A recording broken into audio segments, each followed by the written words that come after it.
Hello friends, welcome back to our channel Padhle with Shaur. तो आज की इस वीडियो में हम लोग पढ़ेंगे class 8 science chapter 4 combustion and flame. तो आज की इस वीडियो में हम लोग इसका जो टॉपिक है how do we control fire, इससे स्टार्ट करने वाले हैं।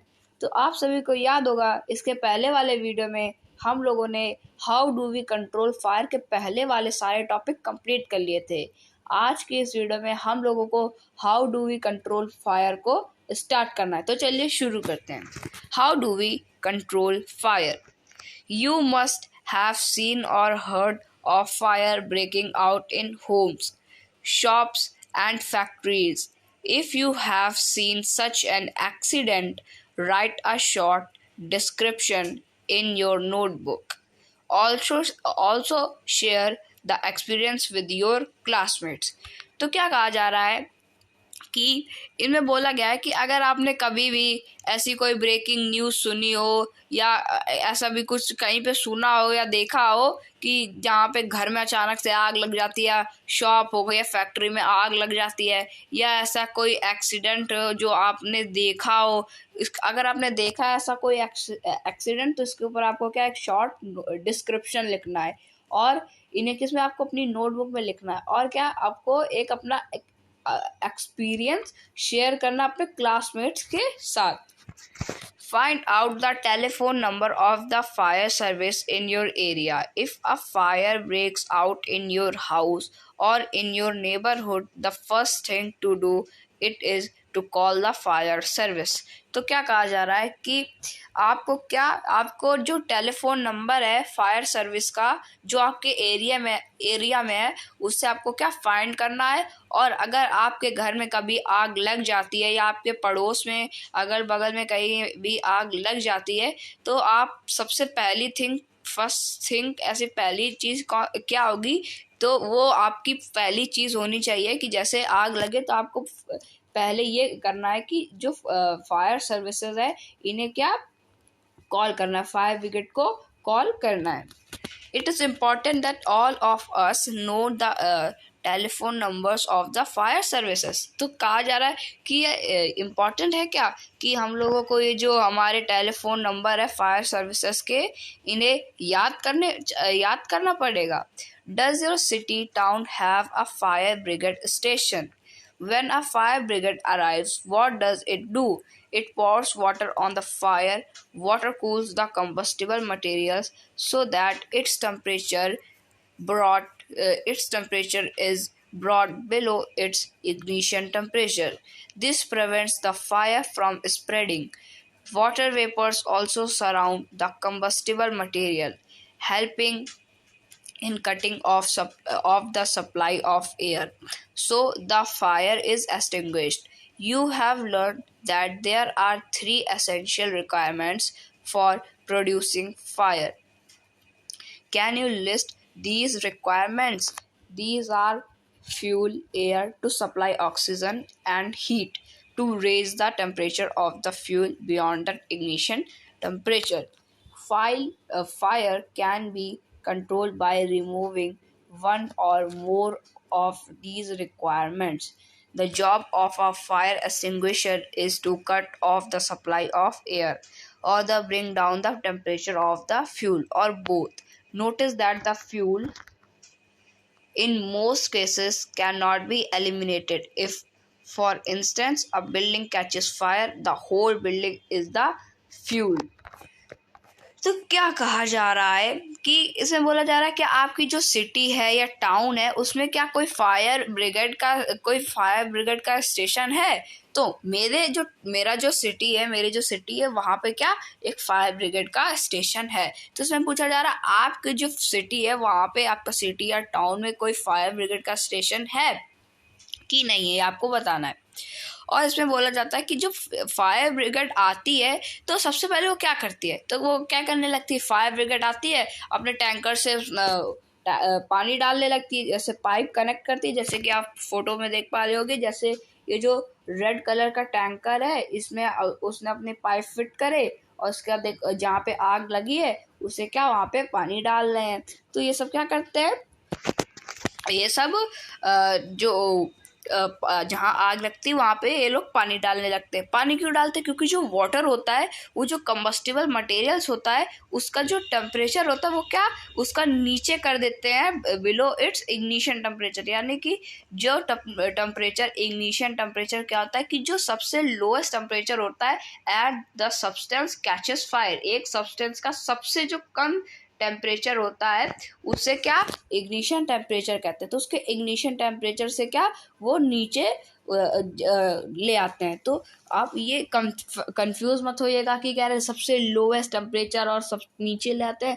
तो लोएस्ट टेम्परेचर कहने का ये मतलब कि एक सब्सटेंस का वो लोएस्ट टेम्परेचर जिसमें वो कैच जैसे जिसमें वो फायर कैच करा है। एक एग्जांपल लेते हैं फिर समझ जाएंगे। तो क्या है कि जैसे कि एक वुड है, वो वुड जलती है कितने नंबर पे? वो जलती है जैसे 4 नंबर पे। तो पहले हम लोगों ने क्या 7 नंबर लगाया तो नहीं जला। फिर हम लोगों ने 8 नंबर लगाया फिर भी नहीं जला। तो हम लोगों ने 6 लगाया नहीं जला। फिर उसके बाद 5 लगाया नहीं जला।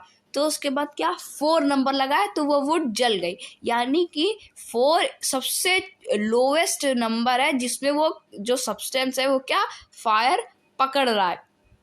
यानी कि इसको ऐसे भी कह सकते हैं कि जैसे कि हम लोगों ने एक वुड है उसको लिया, उसको 8 नंबर में लगाया 8 नंबर पे, तो वो क्या जलने लगा। फिर हम लोगों ने उसे 7 नंबर में 7 नंबर में लगाया तब भी वो जल गया। फिर 6 नंबर में लगाया फिर भी जल गया। और 5th में लगाया तब भी जल गया। और फिर 4th नंबर में लगाया तब जल गया। और जैसे ही हम लोगों ने 3rd नंबर पे लगाया तब वो वुड नहीं जल रही। यानी कहने का ये मतलब है कि जो 4th है वो सबसे लोएस्ट टेम्परेचर है जिसमें वो क्या जो सब्सटेंस है जो भी है जो वुड है वो क्या जो फायर है वो कैच कर रही पकड़ रही है। तो ये होता है क्या ये होता है उसका इग्निशन टेम्परेचर। तो वुड का क्या टेम्परेचर है 4 और उसमें हम लोगों ने पानी डाल दिया वो चला गया 2 या 1। तो 2-1 में तो आग नहीं पकड़ेगा, वो तो खाली उसका लोएस्ट टेम्परेचर ही 4 है। 4 के नीचे जाएगा तो बुझ जाएगा। तो क्या इसलिए क्या होता है कि जो वाटर होता है वो उनका जो इग्निशन टेम्परेचर होता है मटेरियल का वो क्या वो कम करता है। आग जो पानी वो आग नहीं बुझाता। कभी कभी आप लोगों ने देखा होगा कहीं बहुत ज़्यादा आग लगी होती है और हम लोग पानी डालते हैं तो क्या वो पानी मतलब कि वो जो आग है वो नहीं बुझती। क्यों नहीं बुझती? क्योंकि उसका इग्निशन टेम्परेचर नहीं गिरा पाता तब पानी। तो इसीलिए क्या बहुत सारा पानी डालना पड़ता है तब उनका जो आग का इग्निशन टेम्परेचर है उस सब्सटेंस का इग्निशन टेम्परेचर है उसमें क्या वो गिरावट होता है, मतलब कि वो कम होता है और उसकी वजह से आग बुझती है। तो ये तो हमने समझ लिया। फिर क्या है कि you have learn that there are 3 essential requirement for producing fire. तो हम लोगों ने सब लोगों ने पढ़ रखा है समझ रखा है कि आग को जलने के लिए क्या 3 चीज़ों की ज़रूरत होती है। पहली चीज़ होती है फ्यूल की। फ्यूल जब होगा तभी वो क्या वो जलेगा। और फ्यूल जैसे कहने का मतलब फ्यूल जैसे कोल हो गया पेट्रोल हो गया ये सब क्या ये सब फ्यूल ही तो हैं।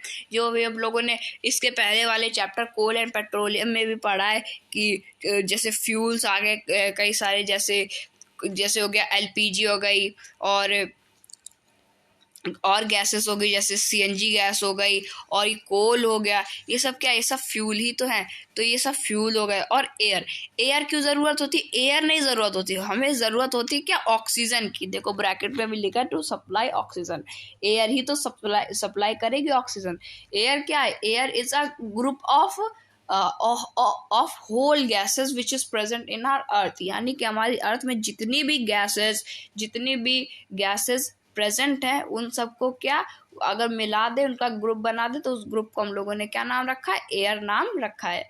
तो ये एयर में क्या ऑक्सीजन की ज़रूरत पड़ती है। और हीट क्यों ज़रूरत पड़ती है? क्योंकि उसका जो टेम्परेचर है उसे रेस करा जा सके उसे बढ़ाया जा सके। तो ये 3 चीज़ों की ज़रूरत पड़ती है आग लगाने के लिए, फ्यूल एयर और हीट। तो ये तो हम लोगों ने समझ लिया। और fire can be control by removing 1 और मोर ऑफ दीज रिक्वायरमेंट्स।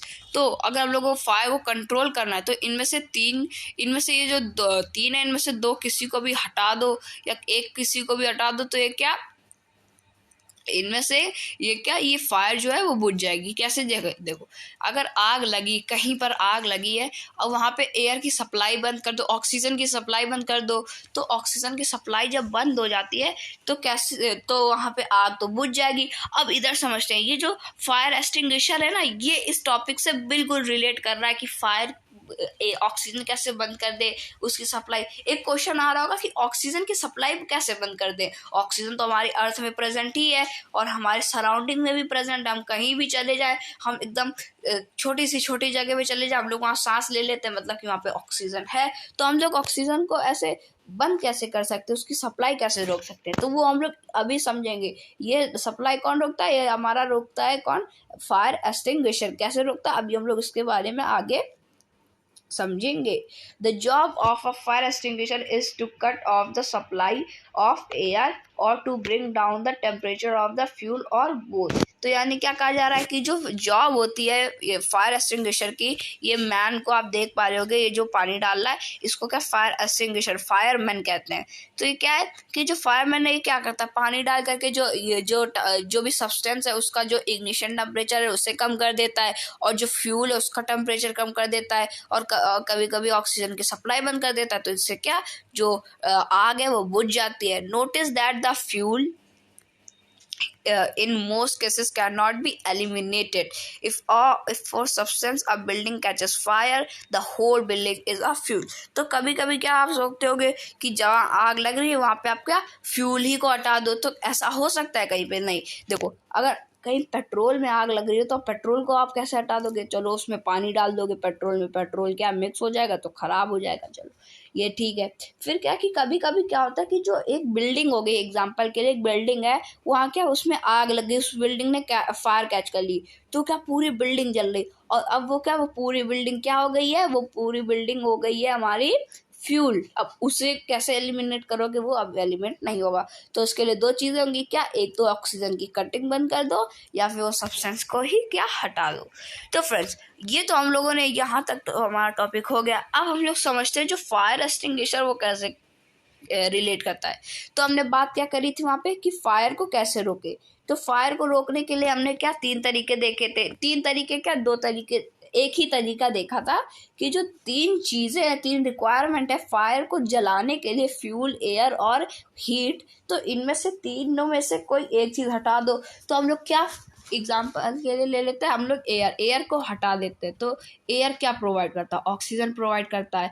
और हम लोग ऑक्सीजन की सप्लाई कैसे बंद कर सकते हैं? बताओ कैसे बंद कर सकते हैं? ऑक्सीजन तो हर जगह प्रेजेंट है। आप जहाँ जहाँ जा रहे हो तो वहाँ के आप सांस ले रहे हो, मतलब कि वहाँ पे ऑक्सीजन प्रेजेंट है। जबकि पानी में, समुद्र में भी ऑक्सीजन प्रेजेंट है। समुद्र क्या, नदी, नहर, हर जगह क्या ऑक्सीजन ही क्या प्रेजेंट है। तो उसकी सप्लाई कैसे रोक सकते हैं? तो देखो, जहाँ पर भी आग लग रही है वहाँ पर क्या, जहाँ पर भी आग लग रही है वहाँ क्या, वो आग ऑक्सीजन और फ्यूल और हीट की वजह से जल रही, किसी एक चीज़ की वजह से नहीं, 3 चीज़ की वजह से जल रही। और अगर इनमें से किसी भी एक या 2 चीज़ को हटा दिया जाए तो वो जो आग है वो क्या, वो बुझ जाएगी। तो अगर हम लोग ऑक्सीजन की सप्लाई बंद कर दे तो जो आग है वो हमारी बुझ जाएगी। लेकिन कैसे?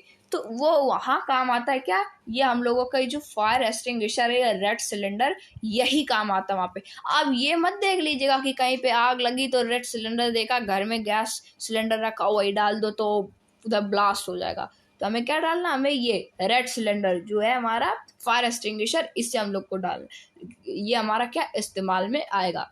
तो क्या होगा कि जब भी कहीं आग लगती है तो आपने क्या देखा होगा, कई लोग हैं जो फायर एक्सटिंग्विशर को आग के ऊपर फेंक देते हैं। तो हम लोगों को बहुत बार लगता होगा कि इससे बहुत तेज हवा निकलती होगी और फूंक मारता होगा और ये क्या, जो आग है वो क्या बुझ जाते होगी। ऐसा नहीं है। तो इससे क्या होता है कि ये जो फायर एक्सटिंग्विशर है, जब इसे अप्लाई करा जाता है, कहीं पे आग लगी है, जैसे एक वुड है उसके ऊपर क्या आग लग गई, अब उसके ऊपर जैसे ही ये फायर एक्सटिंग्विशर लगाएंगे तो इससे क्या होगा, लगाते ही जो आग है उसमें क्या ऐसी गैस सी निकलेगी सिलेंडर के अंदर से। इस सिलेंडर के अंदर गैस होती कौन सी, CO2। तो आपको ये तो पता होगा कि जो CO2 मतलब कार्बन डाइऑक्साइड, ये कार्बन डाइऑक्साइड ऑक्सीजन गैस से क्या भारी गैस होती है। तो इसलिए क्या होता है कि जब आग के ऊपर कार्बन डाइऑक्साइड छोड़ दी जाती है तो जो कार्बन डाइऑक्साइड है वो आग के ऊपर जाकर के क्या बैठ जाती है, और इसकी वजह से क्या आता है, जैसे आग के ऊपर बैठती है उसका देखिए एक ब्लॉकेज बना लेती है कि जो ऑक्सीजन है वो अब इसके अंदर नहीं जा पाएगा, और जैसे ऑक्सीजन की सप्लाई कट गई तो आग बुझ जाएगी। तो हमने इससे समझना क्या था कि ऑक्सीजन की सप्लाई कैसे कट करी जाए। तो उसके ऊपर हम लोगों को CO2 गैस डाल दो, तो CO2 गैस जैसे जाएगी तो उसके ऊपर बैठ जाएगी, और बैठने के बाद ब्लॉक कर लेगी, और ना कोई इधर से उधर ना उधर से इधर, यानी ना ऑक्सीजन जा पाएगा ना कुछ वहां से निकल के आ पाएगा, वो क्या आग आराम से बुझ जाएगी। ऐसे हम लोग आग को क्या कंट्रोल कर लेंगे। तो ये जो इतना बड़ा येलो बॉक्स है इसके बारे में जो लिखा है ये सब मैंने अभी आपको बता दिया, यही था इसके अंदर। ये क्या है, हमारा रेड सिलेंडर कैसे वर्क करता है। तो फ्रेंड्स अब जो हमारा टॉपिक है टाइप्स ऑफ कंबशन, इससे हम लोग स्टार्ट करते हैं कि जो कंबशन है वो तो हम लोगों ने पढ़ लिया कि एक केमिकल रिएक्शन होता है जहाँ पे ऑक्सीजन क्या रिएक्ट करता है वो सब। अब ये कितने टाइप के होते हैं तो ये स्टार्ट करते हैं, चलो समझते हैं क्या है। Bring a burning matchstick और a gas lighter near a gas stove in the kitchen, turn on the knob of the gas stove, what do you observe? We find that gas burn rapidly and produce heat and light. Such combustion is known as rapid combustion. तो क्या कहा जा रहा है कि जैसे आपको क्या बोला है, आपको एक काम करना है, क्या अकेले नहीं मम्मी पापा के साथ। तो क्या है कि आपको अपना जो गैस स्टोव है किचन में जाना है, गैस स्टोव या गैस को ऑन करना है, और उसके बाद उसके पास जाकर के लाइटर दबाना है। तो जैसे लाइटर को आप स्टार्ट करोगे जो गैस है वो क्या तुरंत जल जाती है। यानी कि हम लोग जब चाय बनाने जाते हैं, खाना बनाने जाते हैं, गैस जैसे ऑन करते हैं तो गैस जैसे ऑन करते हैं तो और लाइटर जैसे लगाते तो क्या तुरंत आग पकड़ लेती है। यानी 1-2 मिनट भी नहीं लगते कि जल नहीं रही, जैसे लाइटर लगाया तुरंत आग लग जाती है। तो क्या रैपिडली आग लग रही है, यानी रैपिडली मतलब कि एकदम जल्दी से, एकदम शू एकदम ऐसे रैपिडली क्या वो आग लग जाती है। तो इससे हम लोग क्या रैपिड कंबशन कहते हैं। और यही नहीं है इसकी डेफिनेशन कि खाली जल्दी से आग लग जाए, इसकी डेफिनेशन ये है कि ऐसा कोई भी सब्सटेंस जो कि एकदम जल्दी से आग पकड़ लेता है और हीट और लाइट को भी प्रोड्यूस करता है साथों साथ। यानी कि जो गैस है हमारी घर में वो क्या वो तुरंत तो जल जाती है, और साथ में क्या हीट, अगर आपको विश्वास ना हो रहा हो हीट प्रोड्यूस करती है या नहीं प्रोड्यूस करती तो आप उसको ऑन करिए, और वही जो आग जल रही है उसमें अपना हाथ लगाइए 2 मिनट के लिए, आपको पता चल जाएगा कि वो हीट प्रोड्यूस कर रही है या नहीं प्रोड्यूस कर रही। और लाइट भी प्रोड्यूस कर रही है, ब्लू कलर की जल रही, बता रहे मम्मी देखो ब्लू कलर की गैस जल रही, तो क्या ये तो लाइट है, उसकी ब्लू कलर की लाइट है। तो क्या ये हीट लाइट प्रोड्यूस कर रही है, साथ साथ रैपिडली जल रही है गैस, तो वो क्या आ जाएगा हमारा रैपिड कंबशन आ जाएगा, उसे हम लोग रैपिड कंबशन कह देंगे। इसके एग्जांपल देख लेते हैं। There are substance like phosphorus which burn in at air at room temperature. तो आप लोगों ने फॉस्फोरस देखा होगा कि जो अगर यहाँ पे कहीं रख दिया जाए फॉस्फोरस ऐसे फैला के, उसके बाद उस पर थोड़ा सा भी रब करा जाए तो रूम टेम्परेचर में एकदम रैपिडली जल जाएगा। और अगर हीट टेस्ट करनी तो हाथ लगाइए और लाइट तो उसकी दिखी जाएगी। तो ये क्या, ये हमारा रैपिड कंबशन का एक एग्जांपल हो गया, कौन, फॉस्फोरस। और एक तो मैंने आपको बता दिया गैस वाला। तो 2 एग्जाम्पल हम लोगों ने रैपिड कंबशन के समझ लिए। अब हम लोग समझते हैं एक और कंबशन जो कि spontaneous combustion. The type of combustion in which a material suddenly bursts into flame without the application of apparent cause is called spontaneous combustion. तो जो रैपिड कंबशन है और जो स्पॉन्टेनियस कंबशन है वो दोनों सेम है, बस इसमें फ़र्क इतना है कि जो रैपिड कंबशन है इससे हम लोगों को जब गैस को में हम जला रहे थे तो उसके पास हम लोगों को नॉब ऑन करना पड़ रहा था और लाइटर लगाया जा रहा था, तब ये रैपिड कंबशन कहला रहा था। यानी इसमें लाइटर लगाना पड़ रहा है, ये सब काम करना पड़ रहा है। और जो स्पॉन्टेनियस कंबशन होता है ये क्या है, ये एकदम अचानक से जलने लगता है without any application of any apparent cause, बिना किसी अपेरेंट कॉज के ये एकदम सडनली बस्ट होने लगता है, एकदम अचानक से जलने लगता है फ्लेम में। तो ये क्या हम लोग स्पॉन्टेनियस कंबशन इसे हम लोग कहते हैं। तो इधर एक येलो बॉक्स है, इसे हम लोग पढ़ लेते हैं। Spontaneous combustion of coal dust has resulted in many disastrous fire in coal mines. Spontaneous forest fires are sometimes due to the heat of the sun or due to lightning strike. However, most forest fires are due to the carelessness of human beings. It is important to remember that the campfires must be completely extinguished before leaving a forest after a picnic or a visit. तो आप लोगों ने spontaneous combustion तो ये समझ लिया। अब आप समझते हो कि जैसे कोयला, तो वो क्या है, वो जब जलने लगता है अचानक तो वो क्या स्पॉन्टेनियस कंबशन है। फॉरेस्ट फायर्स के बारे में सुना होगा, कोल माइन में आग लग जाती है, ये सब स्पॉन्टेनियस कंबशन के ही क्या टाइप है।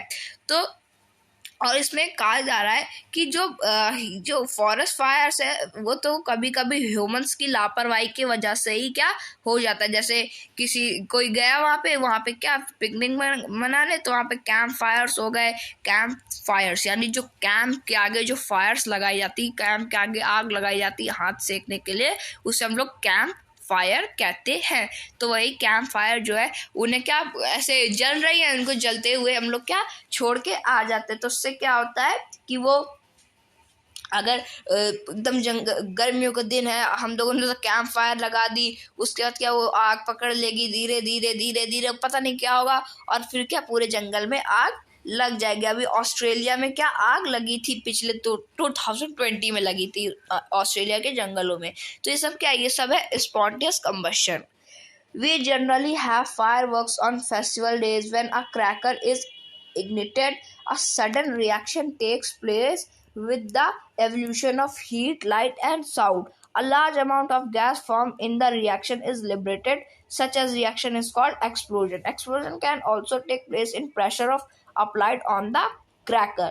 तो क्या होता है कि हम लोग दिवाली आती है, फेस्टिवल्स के दिन आते हैं, तो हम लोग क्या फायरवर्क्स पटाखे इन्हें हम लोग क्या जलाते हैं। तो जब हम लोग क्रैकर को यानी पटाखे को जब इंगिट करते हैं यानी जब जलाते हैं, तो क्या होता है कि एकदम जैसे जब वो फटता है तो क्या खूब हीट निकलती है, आग निकल जाती है और लाइट निकलती है, और साउंड तो मेन होता है पटाखों में। साउंड ना आए तो पटाखा कहते हैं तो फिश हो गया, मतलब कि पटाखा मतलब कि साउंड खूब तेज आवाज है, उसी को हम लोग क्या पटाखा कहते हैं। तो जो पटाखे होते हैं उनमें क्या 3 चीज़ निकलते हैं, हीट, लाइट और साउंड। तो इसे हम लोग क्या पटाखे में यही 3 चीज़ होती है। और एक्सप्लोजन क्या होता है कि ये जो हीट, लाइट और साउंड ये तो निकलता है, साथ में जो गैस होती है वो लार्ज अमाउंट ऑफ गैस वो भी फॉर्म होती है, रिएक्शन इज लिबरेटेड। और वो क्या खूब सारी जो गैस होती है, देखो एक्सप्लोजन एक रिएक्शन होता है जहाँ पे heat plus light plus sound and